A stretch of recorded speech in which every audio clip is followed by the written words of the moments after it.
Un día, querido, mientras vivas en este mundo, más tarde o más temprano, un día te va a llegar la tragedia, te va a llegar el dolor, te va a llegar la enfermedad, puede llegarte la pobreza, puedes perderlo todo, la juventud se te puede acabar, la vida se te puede ir. Estamos viviendo en un mundo de pecado. Nuestra casa no está en esta tierra. Estamos caminando rumbo a nuestra verdadera casa. Así que prepárate. Pero prepárate hoy. No quieras preparar el río interior de tu vida cuando la enfermedad llegó. Prepara hoy. Acepta hoy a Jesucristo. Ábrele hoy tu vida. Entrégale hoy tu corazón.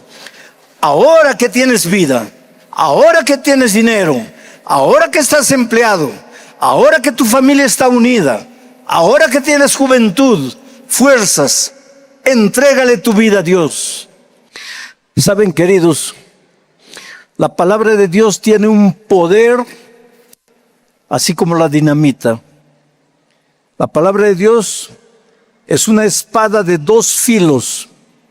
Penetra el alma, penetra los rincones más oscuros del alma, penetra los corazones más duros, llega a la vida de la gente más empedernida, gente que muchas veces no cree en Dios, maldice el nombre de Dios, gente que persigue al pueblo de Dios. Para la palabra de Dios no hay nada imposible. El otro día yo encontré a un hombre anciano de iglesia que me dijo: pastor, yo no fui a la iglesia para escuchar la palabra de Dios. Primera vez que le escuché predicar a usted, estaba predicando en un estadio. Era ateo, incrédulo. Yo no creía en el evangelio. Mi esposa, médica, era miembro de la iglesia. Y yo me reía, me burlaba de mi esposa. Y le decía: yo no sé cómo tú eres médica. Has ido a la universidad, has estudiado, pero pareces una mujer que no tiene instrucción. ¿Cómo eres capaz de creer en esos charlatanes, los pastores? Pastor, discúlpeme, pero eso es lo que yo le decía a mi esposa. Y mi esposa me decía: yo estoy orando por ti. Un día el Espíritu de Dios va a tocar tu corazón. Y yo le dije a mi esposa: ¿qué Espíritu de Dios? Yo no creo en esas cosas. Pero un día mi esposa me dijo: mira, ¿por qué no me acompañas al estadio? Porque el pastor Alejandro Bullón, a quien yo miro en YouTube, va a predicar en el estadio. Y yo fui. Llevé un cuaderno en mi mano, un lapicero. Y le dije: mira, yo voy a anotar todas las incoherencias que él habla. Y cuando volvamos a casa, porque yo quiero que tú me prometas una cosa. Yo te prometo ir, pero cuando volvamos tú me prometes escuchar lo que yo te voy a decir. Y yo te voy a probar, porque voy a anotar en el cuaderno todas las incoherencias de él. Y te voy a demostrar que ese hombre es un charlatán. Y entonces quiero que dejes de ir a la iglesia. Y un año después, ¿qué? 2, 3 años después, no sé cuánto tiempo había pasado de eso. Él me dice: pastor, yo fui. Me senté en los primeros lugares con mi cuaderno, mi lapicero, listo para anotar cualquier tontería que usted dijera. Pero de repente usted comenzó a describir mi vida. Porque usted comenzó su sermón diciendo así: ¿alguna vez a la medianoche te has revolcado en la cama sin poder dormir? Y te has preguntado: ¿qué me pasa? ¿Por qué no puedo dormir? Y sientes que tu corazón está vacío. Tu filosofía, tus ideas no te ayudan, no llenan el vacío de tu corazón. Y cuando usted dijo eso me llamó la atención, porque muchas veces yo a medianoche me despertaba y no podía dormir. Y me concentré Y en toda la predicación usted comenzó a hablar de describir mi vida. Y yo me olvidé de anotar sus incoherencias, entre comillas. Lo que me di cuenta es que cuando yo caí en mí, estaba aquí adelante llorando, entregándole mi vida a Cristo. Esta noche también voy a hacer un llamado para que entregues tu vida a Cristo. Voy a hacer un llamado de 3 tipos. Aquellos que han estado lejos de la iglesia, pero hoy día están lejos, se han alejado de Jesucristo, nunca han sido felices lejos de Jesús, pero quieren devolverse a Dios. Voy a llamar también a los que están estudiando la Biblia, pero que necesitan tomar la decisión de su bautismo. Y voy a llamar también a las personas que nunca le han entregado la vida a Cristo, pero que quisieran continuar estudiando la Biblia. Entonces, que el Espíritu de Dios ya empiece a trabajar en tu corazón, porque ahora voy a entrar en el mensaje. Y para eso vamos a abrir el texto bíblico. Y quiero que veas cómo el mensaje sale para ti del texto bíblico. El texto dice así, puedes leer en la pantalla, dice: del río sus corrientes alegran la ciudad de Dios. ¿Cuál era la ciudad de Dios? Jerusalén. Del río sus corrientes alegran la ciudad de Dios. La ciudad de Dios era Jerusalén antes. ¿Cuál es la ciudad de Dios hoy? Su iglesia. Del río sus corrientes alegran la ciudad de Dios, el santuario de las moradas del Altísimo. O sea, las corrientes del río alegran 2 cosas. Alegran a la ciudad de Dios, al pueblo de Dios, pero también alegran al santuario de Dios, al templo de Dios, a la casa de Dios. Y Pablo dice que tu cuerpo es el templo de Dios hoy. Entonces, ¿cuál es el mensaje que vamos a sacar de aquí? En primer lugar, tenemos que entender, y esto es básico, el contexto, en qué circunstancias Dios dijo este texto a través del escritor bíblico. Les voy a contar la historia. Había un rey malo, asirio, que se llamaba Sennacherib. Y él venía conquistando los países y bajando, y iba a llegar a Judá. E iba a invadir Judá. Y efectivamente llegó. Y el texto bíblico, la historia bíblica, que está en el 2º libro de los Reyes, dice que los ejércitos de Asiria, bajo el mando de Sennacherib, cercaron la ciudad. Y desde ahí, de la frontera, comenzaron a mandar amenazas. Los vamos a matar. Entréguense sin pelear. Ríndense. Humíllense. Porque si ustedes no se entregan voluntariamente, vamos a entrar y los vamos a matar. Ahora, en aquel tiempo, los ejércitos de Asiria eran los ejércitos más poderosos. Israel no tenía un ejército capaz de enfrentar a los ejércitos de Siria. ¿Qué hizo el rey Ezequías? Porque el rey Ezequías era el rey de Judá.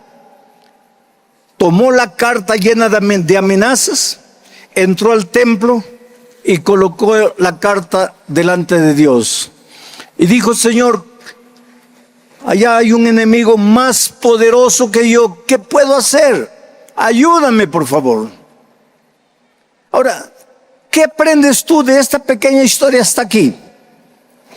Hoy día ya no existe Sennacherib, pero el espíritu de Sennacherib sigue vivo, encarnado, yo diría, el espíritu del enemigo de Dios, que es Satanás, estaba encarnado en Sennacherib. Y Satanás continúa cercando al pueblo de Dios. continúa acercando a las familias de Dios, continúa acercando a los hijos de Dios y quiere que te humilles, que te rindas, que te entregues, y te amenaza, te quita el empleo, hace fracasar tu negocio, destruye tu matrimonio, mete a tus hijos en las drogas, en el alcoholismo, te quita la paz. ¿Y qué haces tú? Solo te resta Dios, porque tú con tus fuerzas no puedes enfrentar al enemigo de Dios. Es poderoso, es un ángel poderoso. Lucifer no ha perdido su poder y es un ángel astuto. Cuando viene para destruir tu vida, no te muestra la cara, no dice, oye, yo soy el diablo, he venido aquí para arruinar tu vida. No, el diablo se disfraza, te seduce, te hace resbalar, te coloca trampas. Porque si el diablo viniera delante de ti y te dijera, yo soy el diablo, he venido aquí para destruir, pues tú saldrías corriendo. Entonces el diablo no es tonto, por eso se esconde. A veces, para destruir la vida de una chica bonita, se esconde en un muchacho bonito. Y a veces, para destruir la vida de un muchacho bonito, se esconde en una chica bonita. El diablo se disfraza de una filosofía bonita, de una ideología bonita. Porque ¿qué ideología más bonita que todos somos iguales? Pero por detrás de esa ideología, todos somos iguales, que es verdad, porque delante de Dios todos somos iguales, hay una doble intención. Hombre se puede casar con hombre, mujer se puede casar con mujer, porque todos somos iguales, porque hay que defender el derecho de todos. Tú te das cuenta cómo es la seducción. El diablo no viene mostrándole caro, se disfraza y tú sin querer caes, y cuando caes lloras, te desesperas, porque te sientes perdido, porque caes como una especie de arena movediza y te vas ahogando, ahogando, y cuanto más tratas de salir, más te hundes. Bueno, eso es el mensaje que prediqué ayer, en la mañana y en la tarde. Pero hoy se aumenta un elemento. Ayer vimos que la tierra temblaba, los montes caían, el mar salía, era un caos. Hoy nuestro mundo es un caos. El ser humano no sabe lo que quiere. El ser humano busca y no sabe lo que busca, porque es un ser humano vacío. Y te voy a presentar una ilustración bien tonta. Seguramente que tú de vez en cuando vas a un restaurante a comer.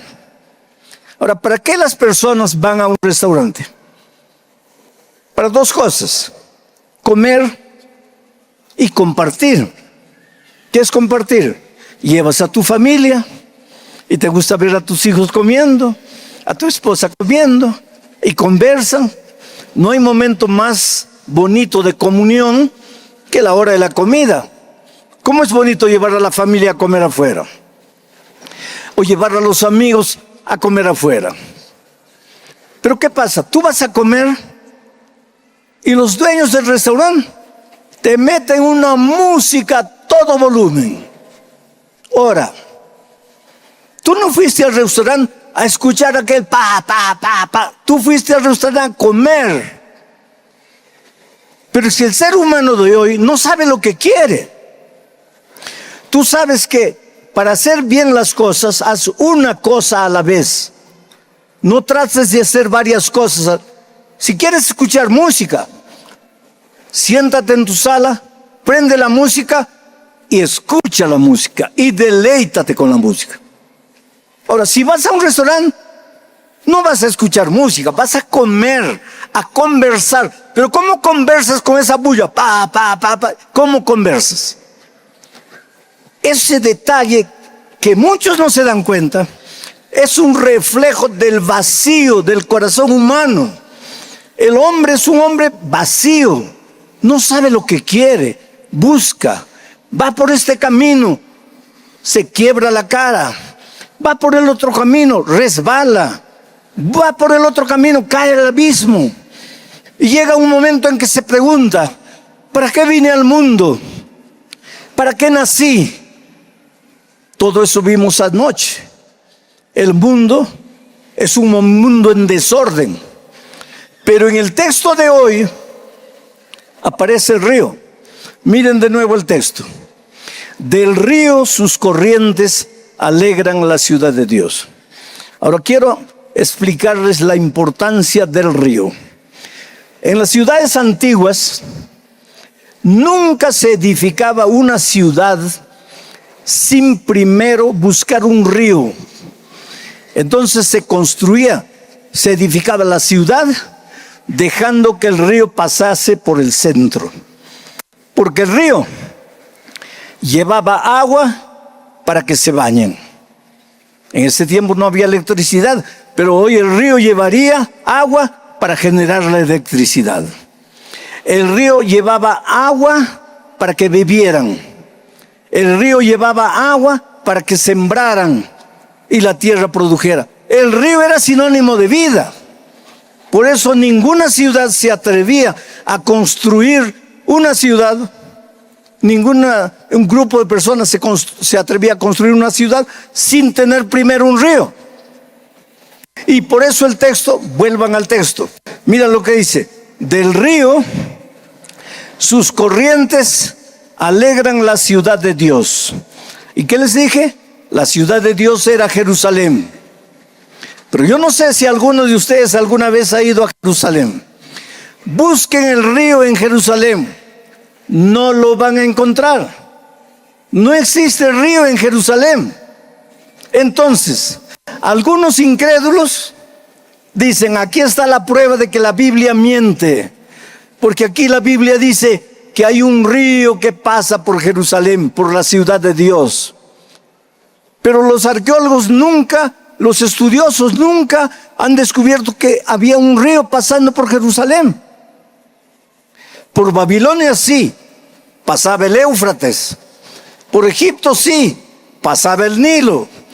Pero por Judá, por Jerusalén, nunca pasó un río. Entonces, ¿de qué río está hablando este texto?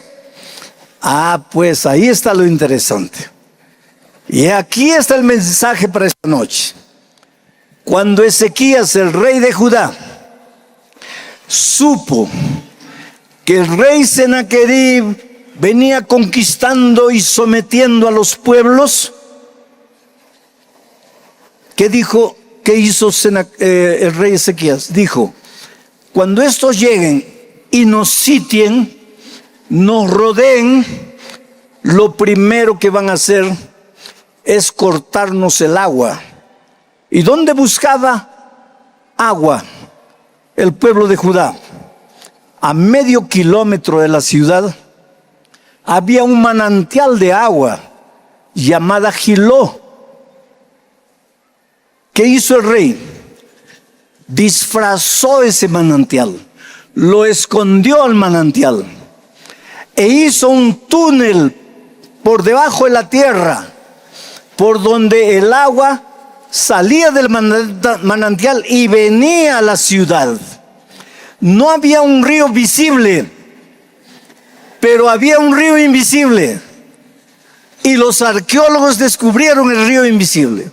Y yo les voy a mostrar la foto. ¿Dónde está? Miren ahí. Ese era el túnel por donde iba el agua del manantial a Jerusalén. Solo que cuando el enemigo llegó, no había fuente de agua que alimentara a Judá. Y se preguntaba, ¿pero cómo estos viven sin agua? Lo que ellos no sabían es que en Judá había agua, en Jerusalén había agua, pero no de un río visible, sino de un río invisible. Y entonces el río llevaba agua, la gente se podía bañar. El río llevaba agua, la gente podía beber. El río llevaba agua, la gente podía plantar. Y el enemigo afuera. ¿Por qué afuera? Porque decían, se les va a acabar la comida, se les va a acabar el agua y van a tener que rendirse. Pero la comida nunca se les acababa, porque sembraban la tierra, porque el río oculto les llevaba agua. ¿Cuál es la lección para nosotros hoy? Cristo es el río de vida. Cuando las personas te miran y te ven feliz, sonriendo, desempleado, pero sonriendo. Porque yo el otro día en Brasilia visité a un grande amigo extraordinario. Yo vivo en Brasilia hace más de 30 años. Él está con cáncer, condenado a muerte. Y yo lo abracé, le dije, vine a hacer una oración especial por ti. Y él me dice, pastor, por mí, usted ore, pero agradeciéndole a Dios por todo lo que me dio. No ore pidiendo que me cure, porque yo ya estoy curado. Pero él estaba enfermo, tan enfermo que 15 días después él falleció. Pero él me dice, ore, pero agradeciendo a Dios por la vida que me dio. Pero no ore pidiendo que me cure, porque yo ya estoy curado. Entonces yo pensé dentro de mi corazón, él ya no está raciocinando bien. Él piensa que está curado cuando está enfermo. Y él sonrió, con cáncer, ya casi agonizando. 15 días después falleció. Me sonrió y me dice, pastor, del cáncer no estoy curado, pero estoy curado de otro cáncer peor. ¿Y cuál es? Él me dice, el miedo, la desesperación, la falta de confianza en Dios. Dios me curó de ese cáncer. Yo no tengo miedo de morir. Por eso no pida a Dios que me cure. Pida a Dios, agradezca a Dios por la vida que me dio.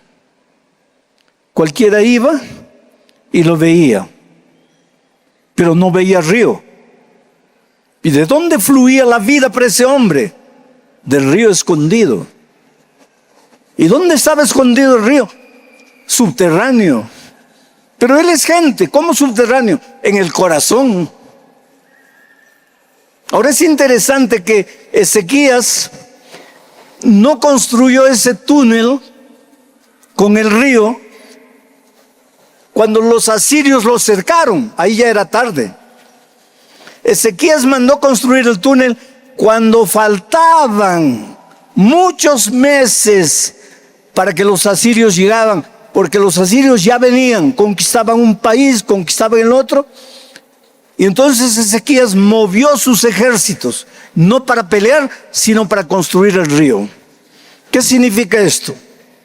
Un día, querido, mientras vivas en este mundo, más tarde o más temprano, un día te va a llegar la tragedia, te va a llegar el dolor, te va a llegar la enfermedad, puede llegarte la pobreza, puedes perderlo todo, la juventud se te puede acabar, la vida se te puede ir. Estamos viviendo en un mundo de pecado. Nuestra casa no está en esta tierra. Estamos caminando rumbo a nuestra verdadera casa. Así que prepárate. Pero prepárate hoy. No quieras preparar el río interior de tu vida cuando la enfermedad llegó. Prepara hoy. Acepta hoy a Jesucristo. Ábrele hoy tu vida. Entrégale hoy tu corazón.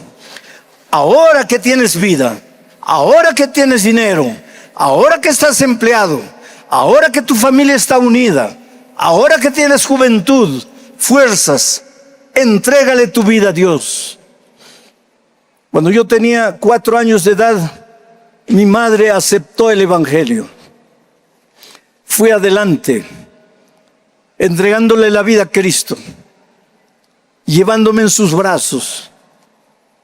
Ella no tenía idea de que ese niño un día sería un pastor. Por eso, la mayor alegría de mi madre antes de morir era saber que su hijo era un predicador en tantos países del mundo y que el Espíritu de Dios a través de él llevaba miles y miles de personas a Cristo. En ese mismo tiempo mi padre oyó del Evangelio, pero dijo no. Mientras la madre dijo sí, el padre dijo no. Pasaron 10 años, no. Pasaron 20 años, no. Pasaron 30 años, no. Pasaron 40 años, no. Y mucha gente decía, para él no hay salvación. Él ya endureció su corazón. Ahora, mi padre nunca fue un hombre malo. Fue un hombre con muchos valores.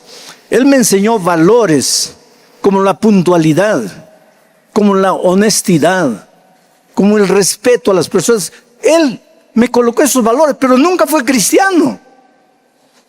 ¿Tú crees que la salvación depende de tus valores? La salvación depende de Cristo. Así que no es porque eres un buen ciudadano que te vas a salvar. No es porque eres un buen padre de familia que te vas a salvar. La salvación no es por obras. No depende de lo que haces. Depende de la gracia maravillosa de Cristo. Hasta que un día la enfermedad tocó el cuerpo de mi padre. En unas vacaciones que yo viajé de Brasil a Perú, él me dijo: hijo, tengo una sorpresa para ti. Me voy a bautizar. Le he entregado mi vida a Cristo. Estoy yendo a la iglesia. El pastor quiso bautizarme, pero yo le dije: pastor, por favor, yo quisiera que mi hijo me bautice. Y él está viniendo en diciembre. Entonces el próximo sábado, hijo, por favor, bautízame. Y yo entré al tanque del bautismo. Mi padre podría haber entrado al tanque caminando, como santos esta noche. Entró caminando, pero él no quiso. Entró cargado por los diáconos, porque ya no podía andar, porque ya estaba consumido por el cáncer. Y cuando le pregunté: ¿y papá, cómo aceptaste a Jesús? Me dice: hijo, cuando caí enfermo, acostada en la cama, ¿para dónde iba a mirar? Solo podía mirar para arriba. Mientras yo estaba sano, miraba así, en el plano de este mundo. Pero cuando quedé enfermo, solo Dios, y me entregué a Jesús. Y un sábado de tarde yo entré al tanque del bautismo para bautizar a mi propio padre. Y cuando salió del agua, esa pregunta me dolió: hijo, ¿por qué tuve que esperar tanto tiempo para entregarme a Jesús? Podría haber hecho tanto para Él. Podría haber trabajado tanto para Él. ¿Por qué le entregué mi vida a Jesús ahora que ya no puedo ni andar? Y yo lo abracé y le dije: papá, no te preocupes, Dios te ama. Eso es lo único que importa. Pero mientras los diáconos se lo llevaban, yo, mirando el cuerpo enflaquecido de mi padre, me preguntaba en el corazón: realmente, papá, ¿por qué tuviste que esperar tanto tiempo? 40 años. ¿Cuánta cosa podrías haber hecho para Dios? ¿Por qué solo ahora? Tú no eres mi padre, pero yo te pregunto: ¿qué esperas? ¿Por qué? Ahora que eres joven. El otro día un joven me decía: yo quiero aprovechar de la vida. Yo quiero aprovechar de mi juventud. ¿Qué significaba para él aprovechar de mi juventud? Pasar noches bailando, oyendo música, usando drogas, bebiendo, fumando. A las 5 de la mañana del domingo salir todo borracho para la casa. Eso para él era aprovechar la vida. Pues no aprovechó. Hubo un incendio en un club nocturno. Ustedes deben haber oído hablar. En el Brasil. Murieron como 300 personas quemadas. Uno de ellos era él. Quería aprovechar la vida, no la aprovechó. Por eso la Biblia dice, hoy es el día de buena nueva. Hoy es el día de salvación. Así que, querido, yo te invito esta noche. Si has estado lejos de la iglesia y lejos de Dios, nunca has sido feliz. ¿Cómo puedes ser feliz lejos de Dios? Por eso estás esta noche aquí. Entonces devuélvete esta noche, sin promesas. Simplemente devuélvete a Él. Si tú ya has estudiado la Biblia y ya podrías bautizarte, te invito a que vengas. Y si tú has venido por primera vez, estás conociendo el Evangelio, estás conociendo a Jesús, pero quieres entregarle tu vida, quieres que el río de agua viva entre a tu corazón, para que cuando el enemigo cerque tu vida, tú estés seguro porque el río está dentro de ti. Te voy a pedir que te levantes en el nombre de Dios. No sé cómo los que están arriba van a bajar, pero bajen. Quiero tenerlos aquí porque quiero hacer una oración especial por ustedes aquí. Vengan, hoy es el día de salvación. El Espíritu de Dios ya empieza a moverse. Ven.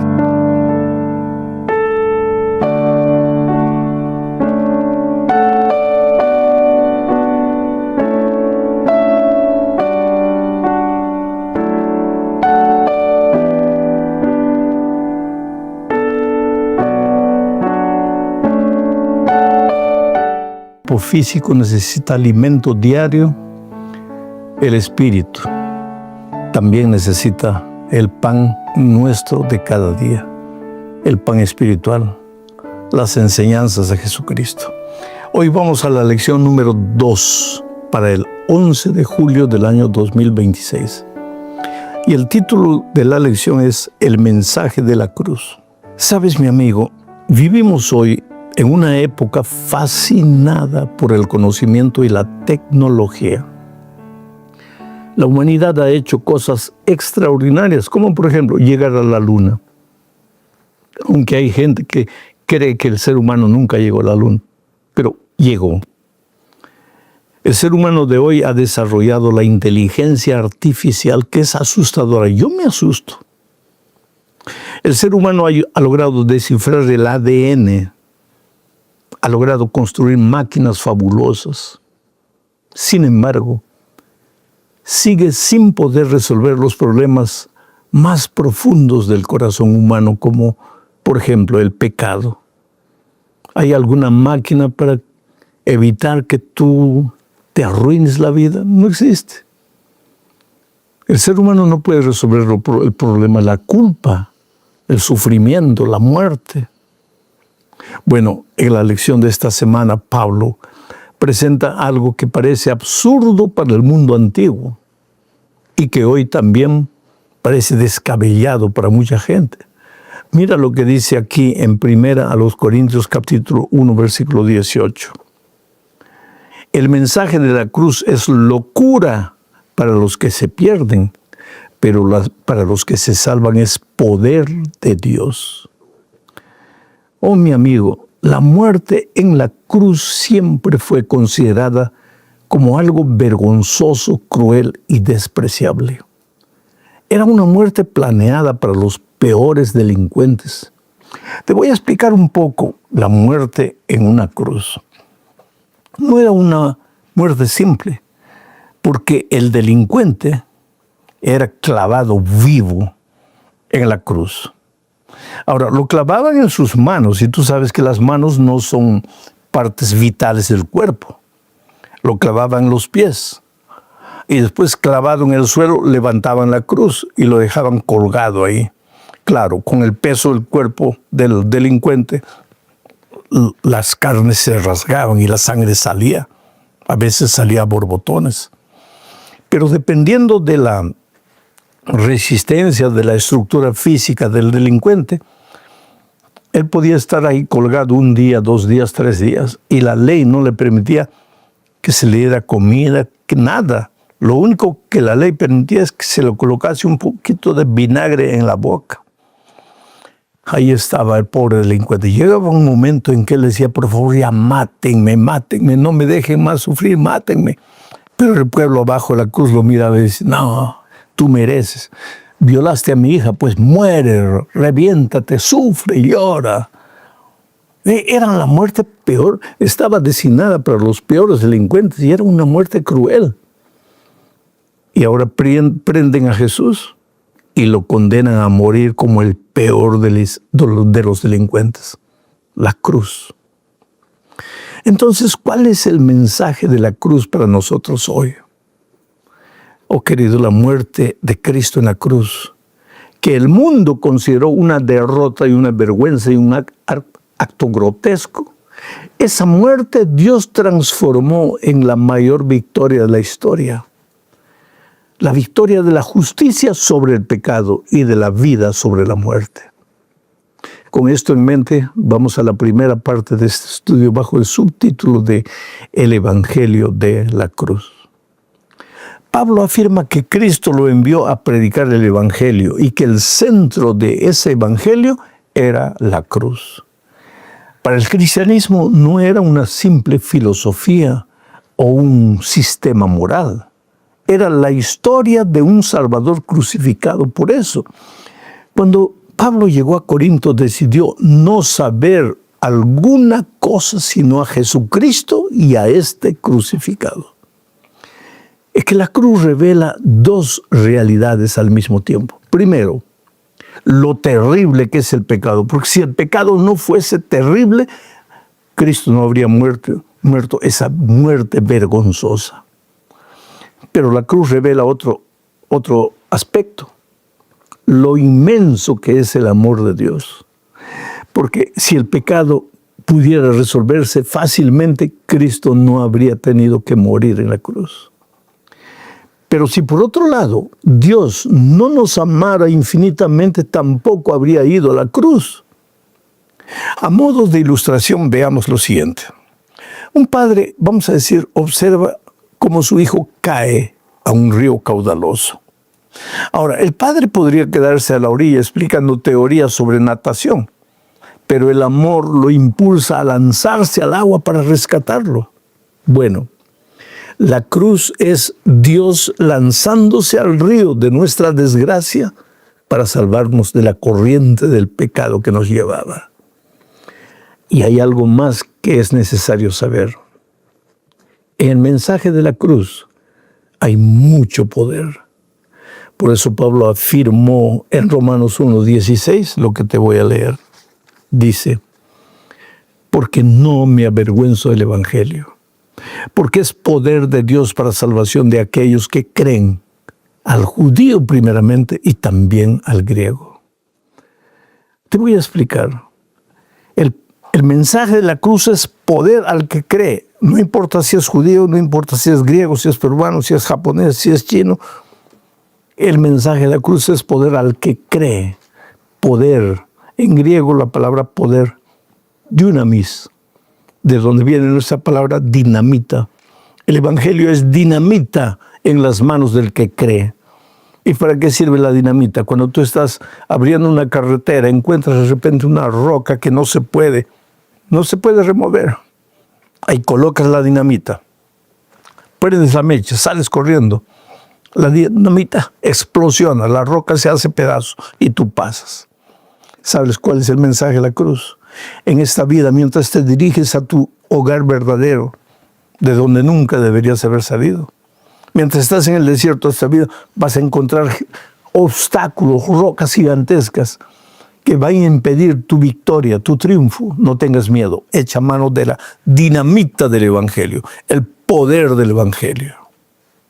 Bueno, ahora vamos a la segunda parte de esta lección, bajo el subtítulo Necedad para los que perecen. Para comenzar esta parte, leamos primera a los Corintios capítulo 1, versículo 18. Dice así: porque la palabra de la cruz es locura a los que se pierden, pero a los que se salvan, esto es, a nosotros, es poder de Dios.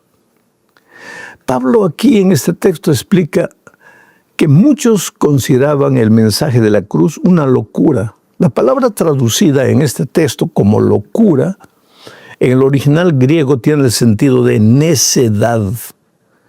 Incluso algunas versiones la traducen así, necedad. Nuestra versión la traduce como locura.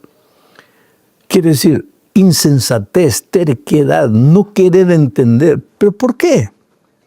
Es que los griegos admiraban la filosofía, los romanos vivían fascinados por el poder y los judíos esperaban un Mesías conquistador, pero ninguno de ellos esperaba un Salvador crucificado, muriendo la peor de las muertes que podría haber. Por eso el mensaje de la cruz parecía absurdo, loco, necio. Querido, la cruz continúa siendo incomprensible hoy. Para mucha gente parece locura. Hay personas que, algunos dicen, la religión es para gente débil. Otros, la ciencia ha reemplazado la fe. Otros, no necesito un Salvador. Pero el problema humano sigue siendo el mismo. La inteligencia puede construir un hospital, pero no puede perdonar un pecado. La tecnología puede prolongar la vida, pero no puede vencer la muerte. Se cuenta la historia, por ejemplo, de un hombre perdido en el desierto. Había rechazado el mapa que podía salvarlo porque le parecía demasiado simple. Prefirió confiar en sus propias ideas y murió intentando encontrar un camino mejor.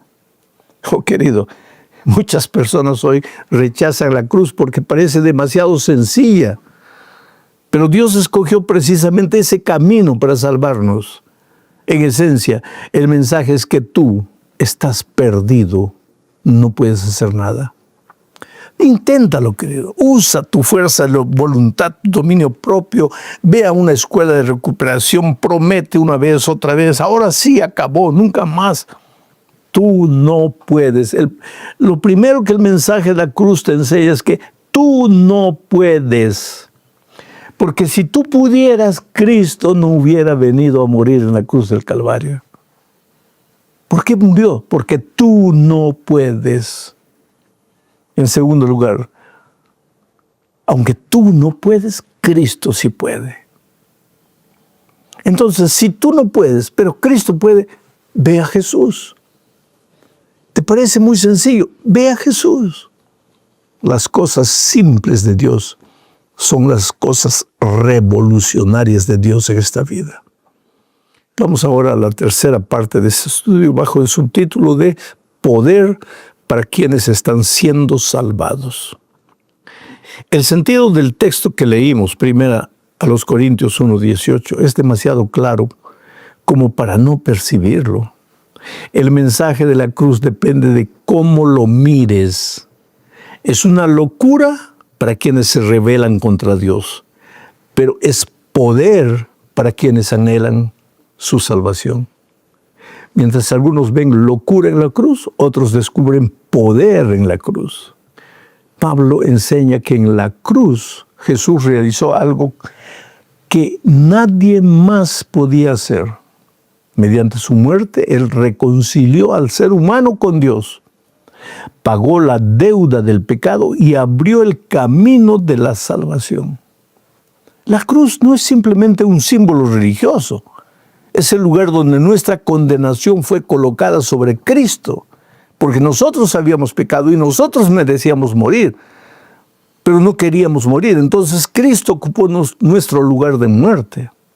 Muchas personas intentan salvarse por sus propios esfuerzos, siendo buenas, haciendo obras buenas, acumulando méritos. Pero Pablo enseña que la salvación viene únicamente de Dios.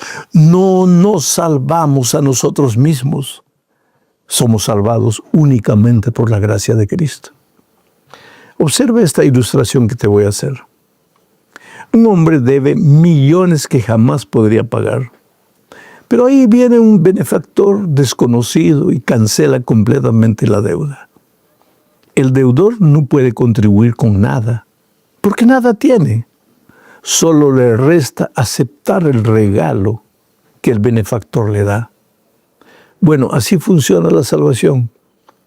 Tú y yo estábamos condenados a morir porque la paga del pecado es la muerte. Pero nuestra deuda fue pagada por Jesús en la cruz del Calvario. Así que, aunque hayas hecho lo que hayas hecho, aunque hayas caído a lo más bajo de la vida, no te desesperes. Hay esperanza para ti. Lo único que Jesús no puede hacer por ti es abrir el corazón, porque Él es respetuoso. Él no puede derribar la puerta de tu corazón. Él te llama. Pero cuando tú dices, Señor, aquí estoy, yo no puedo, ahí viene Él y hace lo que tú no puedes hacer por ti mismo. Ahora vamos a la cuarta parte, bajo el subtítulo de Un Mesías crucificado. Quizás este sea el aspecto más sorprendente del Evangelio. Los judíos esperaban un rey victorioso, un Mesías libertador. Los griegos esperaban un sabio filósofo. Pero Dios envió un Salvador crucificado. La cruz rompió todas las expectativas humanas. A veces nosotros también queremos que Dios actúe según nuestros planes. Esperamos soluciones inmediatas, milagros instantáneos o respuestas visibles. Pero querido, Dios muchas veces obra de manera que no entendemos. Volvamos los ojos al Calvario. El Calvario parecía una derrota a los ojos de los hombres, una tragedia. Sin embargo, era la más extraordinaria victoria de todos los tiempos. Es que así son las cosas con Dios. Lo que para ti te parece derrota se transforma en victoria. Piensa en José, por ejemplo, el José de la Biblia. José pasó años en una prisión egipcia. Desde su perspectiva, todo parecía un fracaso, pero Dios estaba construyendo un camino hacia el palacio. Lo mismo sucede muchas veces en tu vida. No siempre comprendes lo que Dios está haciendo, pero Él sigue guiando tu historia. Así que no te desanimes. Tal vez en este momento tú no veas salida. Está todo oscuro. Pero confía en Dios. Pero ¿cómo puedo confiar si no veo salida? Justamente por eso tienes que confiar en Él. Porque si tú vieras salida, pues tú humanamente intentarías salir. Pero como no ves nada, te entregas a Dios y le dices, Señor, no puedo. Y cuando tú dices no puedo, ahí está el poder del Espíritu contigo, el poder del Evangelio. Vamos a la última parte bajo el subtítulo de Cristo, poder y sabiduría de Dios. Mira, Pablo concluye afirmando que Cristo es poder de Dios y sabiduría de Dios. La sabiduría humana no pudo resolver el problema del pecado. Los filósofos tampoco pudieron hacerlo. Los imperios no pudieron hacerlo. La educación no pudo hacerlo. Solo Cristo pudo hacerlo. La cruz demuestra que Dios es más sabio que todos los hombres. Lo que parecía debilidad era en realidad poder. Lo que parecía derrota era en realidad victoria.